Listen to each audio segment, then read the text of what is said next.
Okay.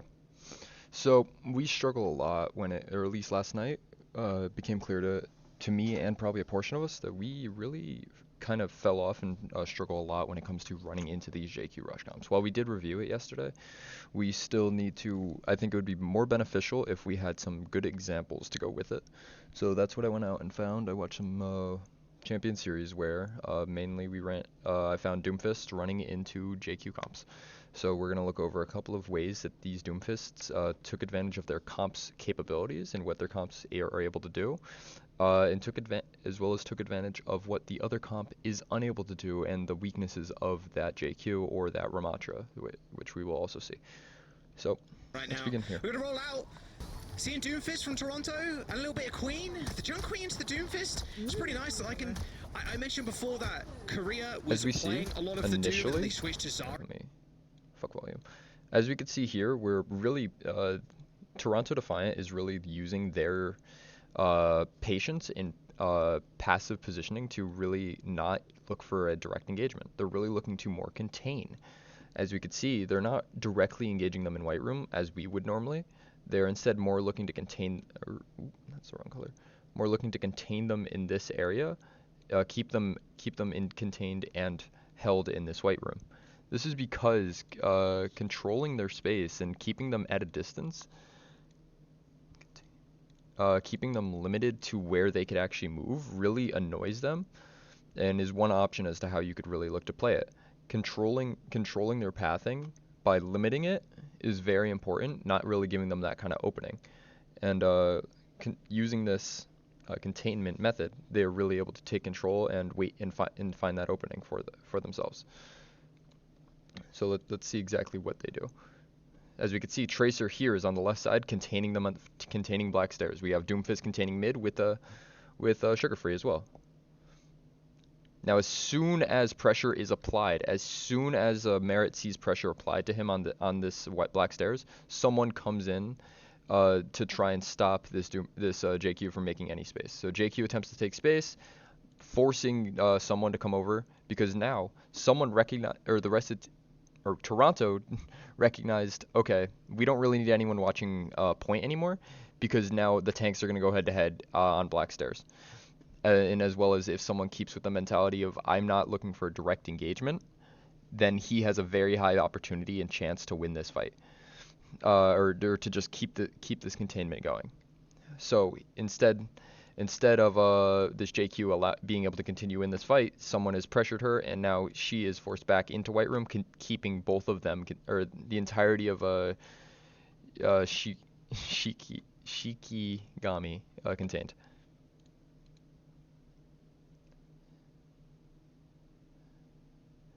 As we can see, someone just rotates back, and Merit rotates back. Merits rotate back onto Black Stairs, and they're all reset in their initial setup positions. JQ sees that Black Stairs is not going to be capable, so she just walks on a point in order to not give someone point.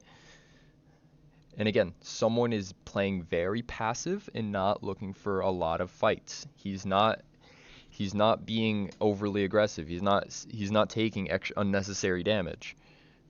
He's being patient, waiting for his team to create an opening like that, where he can then move in. Because now Graveyard doesn't have Suzu. Now, yes, Sugar Free doesn't have stickies, but that Suzu is the most important util that they just baited out purely because their JQ overextended a little bit into a sightline where Echo was able to get that big sticky onto her. And while yes, Sugar Free may have died, they still have them contained. And now this leads me on to the next point: disengagement. Disengagement is very crucial as well as when we need to recognize that we need to disengage. And this team does really good and has really a couple of really good examples of when disengagement needs to be done. Because yes, now they're fighting a 5v4, so they can't directly hold point anymore, and they can't directly hold white or contain as much. So they need to give up a little bit of space. So they really think, what do we give up? Do we give up Black Stairs? Does Tracer move towards us? Or does someone move off point, and do we give them point for a couple of seconds? Or to even attempt to give them point for a couple of seconds? And that's what they do. They end up drawing their line here. So pretty much anyone that crosses this area will get punished. But Shikri is going to recognize that is their line, so they're not going to cross it until someone creates or finds that opportunity to then re-engage. So really being indirectly engaging this entire time, and wait, they'll then see this opportunity. Someone then sees this opportunity. Oh, they're not all extending onto point like they should have. So I'm just going to retake point and pressure your queen back because I have RuPaul with me. In the end, this doesn't directly end up working out because they all walk on him. But this also just comes back into the, as Abby would say, the ebb and flow of the fight, recognizing that we need to disengage again, which is what they end up doing. Because, yeah, they recognize, okay, we just picked off their Doomfist, but now we have Vega still here. Sojourn's, or Genji's still up here. RuPaul's still down here. And then we have Tracer all the way over here. We are still quite disengaged. We weren't overly aggressive with someone. We weren't attempting to brawl the enemy team or outbrawl the enemy team. No, they were playing nice and passive and waiting for that fight. Waiting for that fight. Okay, and they saw this is a losing fight. So they then again disengaged. Again, waiting for that opportunity. And that opportunity will pay off in the next second when we'll see Merit get a very nice pick on Graveyard. And that's, again, another opening because it's a tank for a support. So now it's still a 4v4. One may be out of tank. However, one team has more movement, and that's the dive team. Because now they're very split. Which ends up leading to a very nice team fight win from Toronto. Showing that you don't always need that tank to be the initial engagement. You could be patient as tank, you could be patient as support, you could be patient as DPS. Looking for not direct engagements, being more passive with our playstyle. So now this is a little bit of a bait that we could see coming from Merit baits them onto the left, onto his left, and now he's pulled two with him. Ooh. So what exactly are they going to do? We are going to see Lucio comes in for support. Oh, and who's with him? He has someone with him. We're supporting our teammates. Supporting our teammates is very important because we're recognizing the immediate threat. Oh, okay. So yeah, Merit pulled two people to the left. They're going to over-aggress because they think Merit's going to be an easy pick here. And that ends up what's happening. That's what this Lucio and Tracer were thinking. Ooh. Which ends up punishing them because Merit communicates with his team.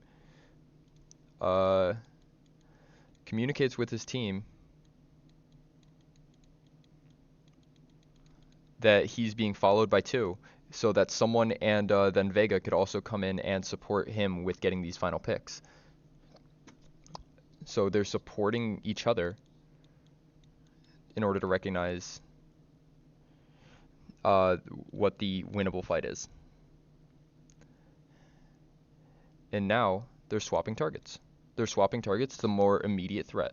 They're recognizing that the immediate threat is more on point. Yes, they could have looked for the pick on Dane Twist here, but instead of going for that pick and then ending up in a 3v3 scenario where RuPaul also would have gotten picked off and then they would have been fighting basically a neutral again, where in a neutral fight where both teams are grouped up, the JQ is going to win that most of the time unless the JQ is just going to win that most of the time.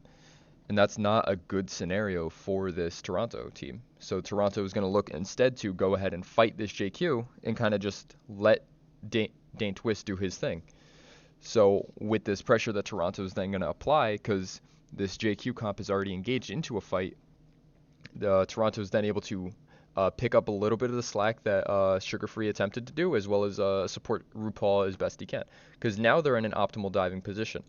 Because instead of taking the neutral fight like they would have if they went for the kill on the Tracer, they're now able to position around them for that engagement. Because see, we have three different strong angles that's able to pressure here, and then this Cass is going to get instantly pressured out and he's going to be forced to disengage, which is what we're going to see in a couple of seconds. So really playing patient and then waiting for those great opportunities to really go in for those dives. And then a beautiful stick comes out here, leading to an overall fight win. So things that we could take away from this specific match or fight, I guess, is really passive positioning and recognizing when and where we can contain them. We really have two options in facing the JQ, and the one that seems to work more often is not letting her take space. Control her movements and control her rotations. And then there's also the importance of the disengage, and that comes with our passive positioning. We don't need to be overly aggressive, and that goes towards everyone. We saw it here that they were just playing patient a lot of the times and not really. And once they lost someone, they'd kite back slightly. They wouldn't continue to hold their slightly more aggressive or advantageous positions because they are in a 5v4 situation, and that's not winnable for them if they held those positions. So they had to reset and readjust and rethink their scenario to then go back in for their next engagement, which we saw very well done by Merit, who got that initial pick on Graveyard, allowing for his team to then go in for that 4v4 because they were patient and because they disengaged. And then we also need to recognize when we need to support our teammates, and as well as who is the immediate threat. Because we tend to spend a lot of time looking at one target, and then we'd look at the target right next to them, which is what Toronto didn't do. They looked at one target, great, they picked off that Lucio, but instead, after that target, they then moved on to then go assist on point, assist RuPaul and Sugarfree, who at that point Sugarfree had already died, but to assist RuPaul in clearing point, recognizing that immediate target in the better fight was for them to take that engagement then and there instead of waiting on that neutral fight that would have come afterwards if they looked for that tracer. Okay. We have another map.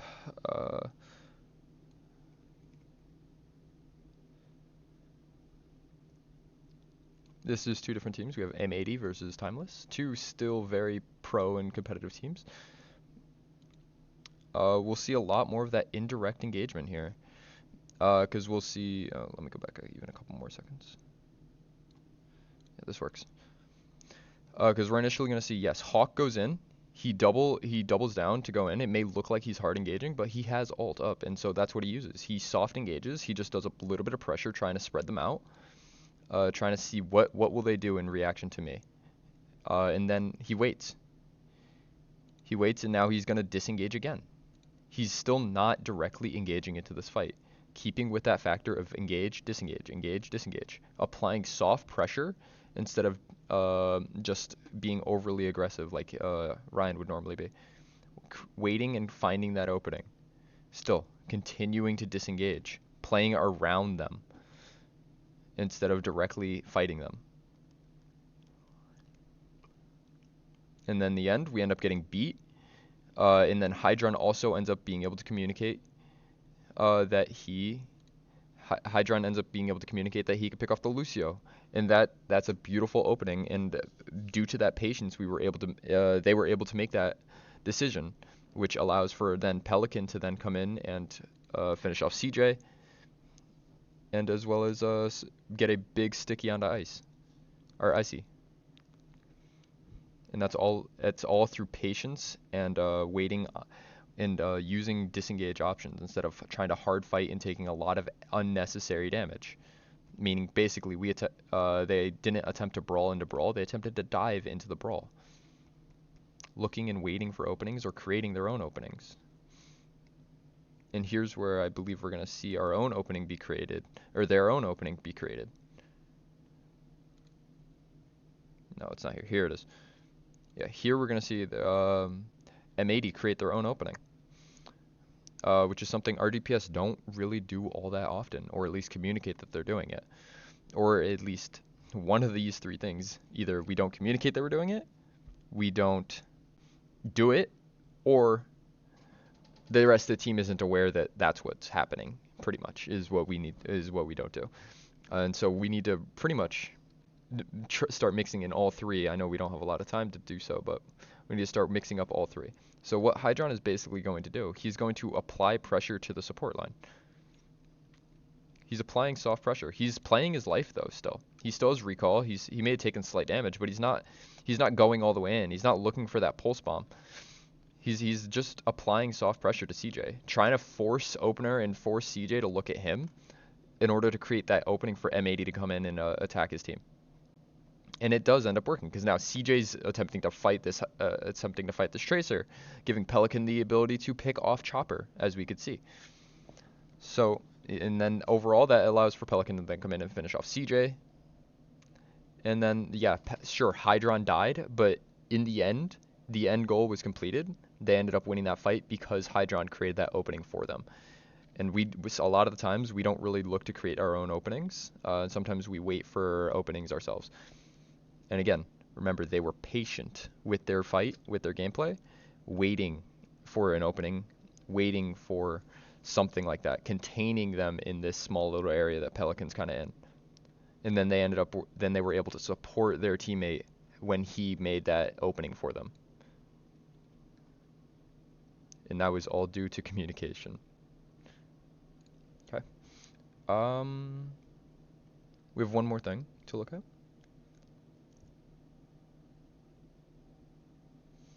And it's kind of a great mixture of all of it. This is a really great fight here at the end that really ties everything together. So Hawk recognizes, okay, we're down actually. We're fighting a 3v4. So we should really look to disengage. But they don't disengage all together. I mean, they don't disengage alone or individually.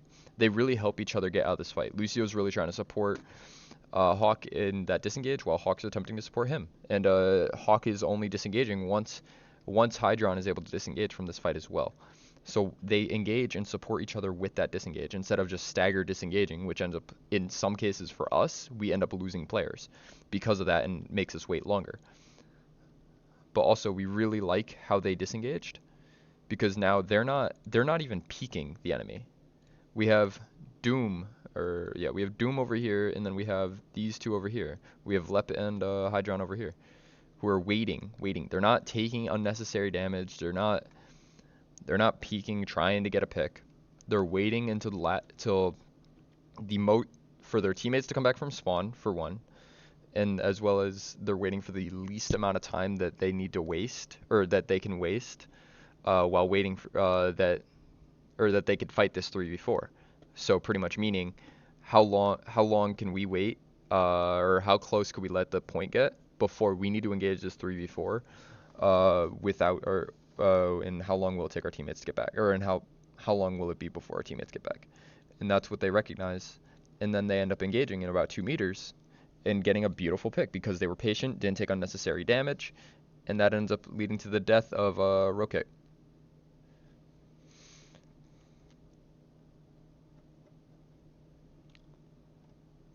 And then again, we're going to see pressure here. Again, they're not hard engaging. They're not directly trying to take on this JQ. They're not directly trying to take on this Sojourn.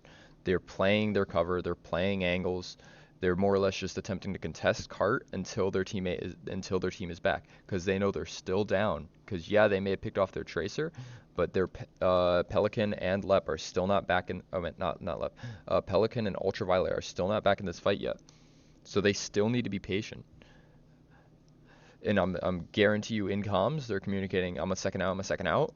And then Hydron takes up that opportunity to pressure out CJ like he did on Samoa. And then that pressure is going to instantly pull CJ towards him.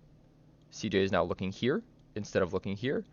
And yet again, just like before, creating that opening for his entire team to move in and force Timeless to back up and disengage, back up out of this fight, and which is kind of what's happening, because they end up really staggering themselves and splitting themselves up, which is what that dive wants because of this pressure on CJ, because CJ has to stop healing for a couple of seconds. We'll see. They're still contesting point. They're still looking, and then they get that opening with beat and spot it. And then that's a beautiful way to split the fight. This Doomfist really took up that opportunity. Instead of continuing to be aggressive and look for that attack, he just split the fight. That's all he did.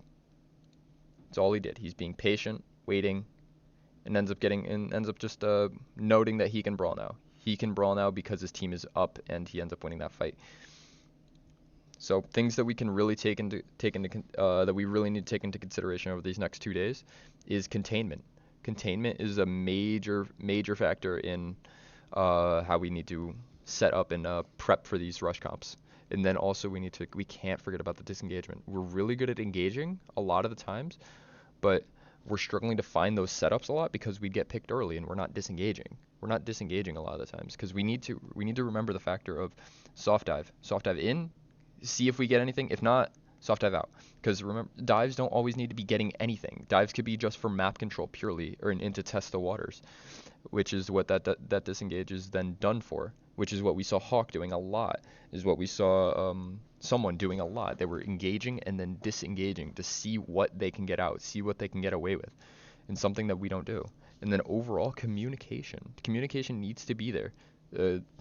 I definitely guarantee you, Hydron is communicating when he's taking these flanks and when he's pressuring out CJ, so that his team can move in, as well as they're communicating when these openings are arised and when these picks can be made. And then lastly, we need to support each other. We can't just keep taking like these fights, these like split fights. When we have an opportunity or an opening to support a teammate and take an advantage in a fight, we need to take it. And if we think that our teammates could have, did we communicate it? Because a lot of times we don't communicate when we're taking fights either. So going forward with the next couple of days, I really want us to focus up on these 4 aspects of dive, and I think we'd look a lot nicer.